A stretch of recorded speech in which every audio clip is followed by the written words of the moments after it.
Assalamualaikum warahmatullahi wabarakatuh. Bismillah, alhamdulillah, wassalatu wassalamu ala rasulillah wa ala alihi wa sahbihi wa mawalah, amma ba'd.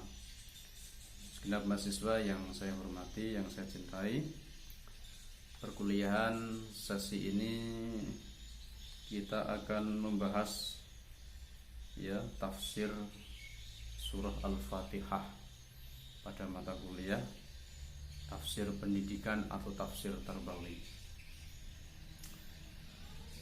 Surah Al-Fatihah merupakan surah yang sangat populer dari sebanyak 114 surah. Surah Fatihah merupakan salah satu surah yang masyhur atau yang populer. Bahkan kepopuleran surah Al-Fatihah ini salah satunya merupakan surat pembuka dalam Al-Quran. Kita tahu kalau membuka Al-Quran itu yang pertama kali yang akan kita jumpai adalah surah Al-Fatihah. Meskipun sebetulnya Al-Fatihah bukan merupakan surah yang pertama kali turun dalam Al-Quran. Yaitu kalau surah yang pertama kali turun yaitu surah Al-Alaq yang berbunyi Iqra bismi rabbikal ladzi khalaq khalaqal insana min 'alaq, dan seterusnya. Salah satu beberapa hal yang menjadikan surah Al-Fatihah itu populer atau masyhur, yang pertama adalah karena surah Al-Fatihah terdapat pada pembuka dalam Al-Quran, merupakan pembuka dalam Al-Quran, sehingga kepopuleran Al-Fatihah yaitu merupakan surah yang pertama dalam Al-Quran. Yang kedua, kepopuleran Al-Fatihah merupakan surat yang menjadi bacaan wajib dalam pelaksanaan sholat, baik itu sholat fardu maupun sholat sunnah. Kita tahu Nabi mengatakan la sholata liman lam yaqra bi fatihatil kitab, tidak sah sholat bagi orang yang tidak membaca Al-Fatihah. Jadi di Fatihatil Kitab, istilah lain dalam surah Al-Fatihah adalah Fatihatil Kitab, Ummul Qura, dan seterusnya. Jadi kita tahu kalau sholat pasti wajib baca Fatihah, termasuk merupakan rukun daripada sholat. Yang ketiga, karena surah Al-Fatihah merupakan mengandung pokok-pokok ajaran Al-Quran. Sebab berbagai ajaran yang terkandung dalam Al-Quran semuanya sudah disinggung secara singkat dalam surah Al-Fatihah. Kita tahu misalnya surah yang ayat yang pertama, Bismillahirrahmanirrahim, itu tentang mengenal Allah, tentang mengenal sifat Allah Ar-Rahmanir Rahim, Allah Maha Penyayang, Allah Maha Pengasih dan Penyayang. Kemudian Alhamdulillahirabbil alamin, segala puji bagi Allah Tuhan semesta alam, itu terjemahannya. Itu mengandung bahwa setiap manusia, orang Islam utamanya ini, agar senantiasa mengenal lebih dalam tentang Allah, kemudian bersyukur atas nikmat Allah. Jadi syukur ini merupakan suatu hal yang penting untuk dilakukan sebagai orang Islam, sebagai orang yang beriman kepada Allah. Ar-Rahmanir Rahim, yang Maha Pengasih dan Maha Penyayang. Malik Yaumiddin, Tuhan yang merajai hari kiamat. Malik Yaumiddin, Iyyaka na'budu wa iyyaka nasta'in, dan seterusnya.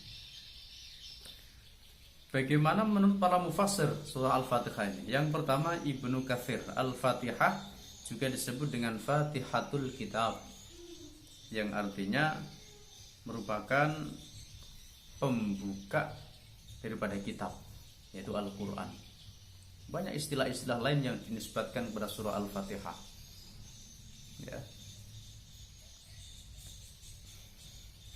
Kemudian merupakan pembuka di dalam sholat, Artinya kewajiban sholat itu tidak lepas dari bacaan Fatihah.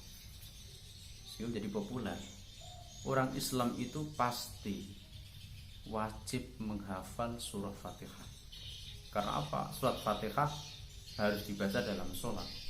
Kalau dia sholat tidak hafal Fatihah, ya maka sebetulnya dalam fikih itu boleh diganti dengan surah yang lain. Tapi kan secara umum orang Islam pasti hafal Fatihah gitu kira-kira.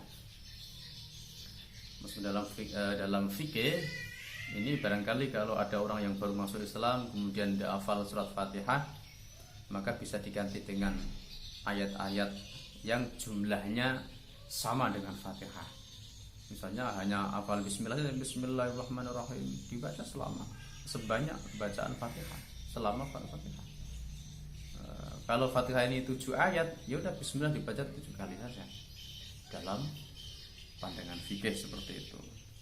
Tapi kita tahu bahwasanya saya kira orang Islam itu semuanya hafal Fatihah karena dibaca setiap sholat.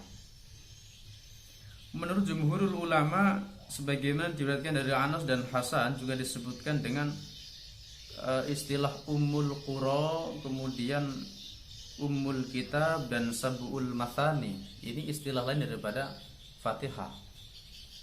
Surat Fatihah disebut Ummul Qura, induknya apa? Itu kan Ummul Quran, Ummul Quran, induknya Al-Quran. Kemudian Ummul Kitab, induknya kitab. Dan Sab'ul Mathani, 7 kalimat yang sering diulang-ulang. Dan juga disebut dengan Al-Quranul Azim. Bahkan istilah Al-Fatihah itu juga disebut dengan Al-Quranul Azim. Nama Al-Quran itu sendiri. Begitu. Kemudian surah Al-Fatihah ini disebut Makkiyah karena diturunkan di Mekah. Ya, diturunkan di Mekah. Karena dalam Al-Quran itu surah itu kalau nggak Makkiyah, Madaniyah.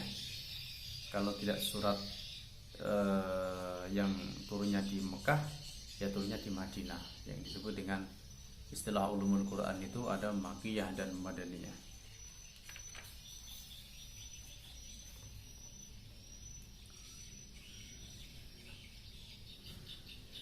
Selain itu surah Al-Fatihah juga dinamakan dengan Al-Shifa, Al-Raqiyah. Shifa itu artinya obat. Wa nunazzilu minal Qur'an ma huwa shifa'u wa rahmatul lil mu'minin. Shifa, Al-Quran itu adalah shifa. Sehingga bagi para praktisi ruqyah ini dijadikan sebagai obat. Al-Quran dijadikan sebagai obat, baik itu melalui media bacaan saja atau melalui media air dan media-media yang lain. Tapi pada prinsipnya adalah menggunakan Al-Quran sebagai obat. Itu. Kemudian Asasul Quran, Fatihah juga disebut sebagai fondasi Al-Quran. Kita tahu bahwasanya tadi saya sebutkan bahwa hampir semua makna yang terkandung dalam Al-Quran itu sudah termaktub dalam surah Al-Fatihah secara substansi, secara pemahaman.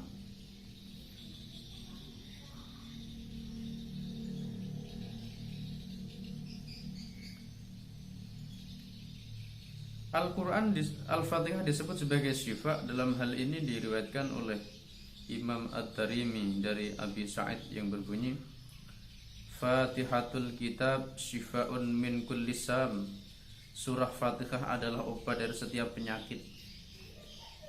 Ini sesuai dengan sebuah hadis riwayat bahwa ada sahabat Rasulullah sallallahu alaihi wasallam saat melakukan perjalanan, kemudian di situ menemui sebuah desa, sebuah perkampungan, yang mana para sahabat waktu itu